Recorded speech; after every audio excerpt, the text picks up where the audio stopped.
राहुल अपनी पत्नी सीमा और अपनी माँ के साथ रहता था। गर्मियों की छुट्टी में राहुल की बुआ फूफा अपने लड़के सोनू के साथ उनके घर में रहने आए। घर आते ही फूफा जी ने राहुल से बोले कि यहाँ तो बहुत गर्मी है, घर में कोई एसी नहीं है क्या? राहुल की माँ ने बोला, भाई साहब अभी कुछ दिन पहले ही राहुल ने अपने कमरे में एसी लगवाया है। यह सुनते ही फूफा जी अपने बेटे से बोले कि सारा सामान राहुल के कमरे में ले जाओ। राहुल और उसकी पत्नी सीमा चुप रहे क्योंकि उन्होंने सोचा कि कुछ दिनों की बात है। इस तरफ बुआ फूफा जी को राहुल के घर में रहते 1 महीना हो गया। राहुल ने अपनी माँ से पूछा कि बुआ जी कब जाने वाली है, हम कब तक ऐसे ही हॉल में सोकर अपना गुजारा करेंगे? राहुल की माँ बोली, बेटा रिश्तेदारी का मामला है, हम कुछ कह भी तो नहीं सकते। राहुल की पत्नी सीमा बोली, वह सब तो ठीक है लेकिन उनका बेटा सोनू बहुत बदमाश है। सोनू सारा दिन घर में उद्यम करता रहता है, कल तो उसने हमारा नया सोफा बुरी तरह फाड़ डाला। राहुल इस बात पर बहुत गुस्सा हुआ कि नया सोफा फाड़ दिया। वह अपनी पत्नी से बोला, तुम सोनू को ऐसा करने से रोकती क्यों नहीं? सीमा बोली, जब से बुआ फूफा जी आए हैं कुछ न कुछ खाने की डिमांड करते हैं, जिससे मेरा और माँ जी का सारा दिन तो रसोई में ही बीत जाता है। राहुल ने कहा कि मैं अभी जाकर फूफा जी से पूछता हूँ कि वो आखिर कब जाएंगे। राहुल ने बातों बातों में फूफा जी से कहा कि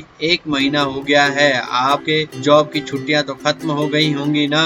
फूफा जी बोले, राहुल मैंने जॉब छोड़ दी है, अब तो मैं बिजनेस करता हूँ। अब मैं इस शहर में भी कुछ बिजनेस खोलने की सोच रहा हूँ। पहले इस शहर को अच्छे से समझ लूँ, जिसमें 2-3 महीने तो लग ही जाएंगे। यह सुनकर राहुल समझ गया कि फूफा जी अभी जाने वाले नहीं हैं। उसने यह बात अपनी पत्नी और माँ को बताई। सीमा बोली, जब घी सीधी उंगली से ना निकले तो उंगली टेढ़ी करनी पड़ती है, इसके साथ ही इनके साथ भी कुछ ऐसा ही करना होगा। आप यह काम अब मुझ पर छोड़ दीजिए। उसी रात बुआ और फूफा जी छत पर थे, तभी उनका लड़का सोनू चिल्लाता हुआ उनके पास गया और बोला कि मैंने अभी एक चुड़ैल को देखा है। तभी एक चुड़ैल वहाँ आ गई और बुआ और फूफा जी को बोली कि तुम में से कौन पहले मेरा भोजन बनना पसंद करेगा? चुड़ैल को देखकर वो बहुत डर गए और उस घर से भाग गए। उनके जाने के बाद सीमा ने अपना चुड़ैल का मुखौटा उतारा। बुआ के परिवार के जाने के बाद हमने चैन की सांस ली। सीमा की सास ने सीमा से कहा कि तुम तो बहुत अच्छी चुड़ैल बनती है। यह कहकर सब हंसने लगे।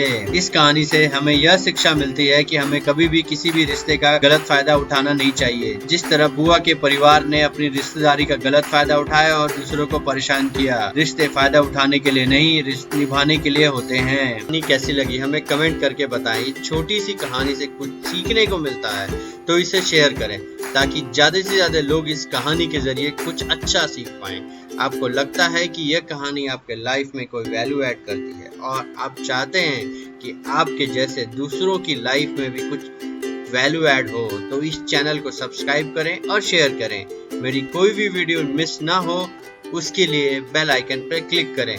मैं चाहता हूं कि मैं हर दिन किसी न किसी के लाइफ में वैल्यू ऐड करूं ताकि वो अपने लाइफ में हमेशा आगे बढ़ते रहें। इस वीडियो को देखने के लिए आपका बहुत बहुत धन्यवाद।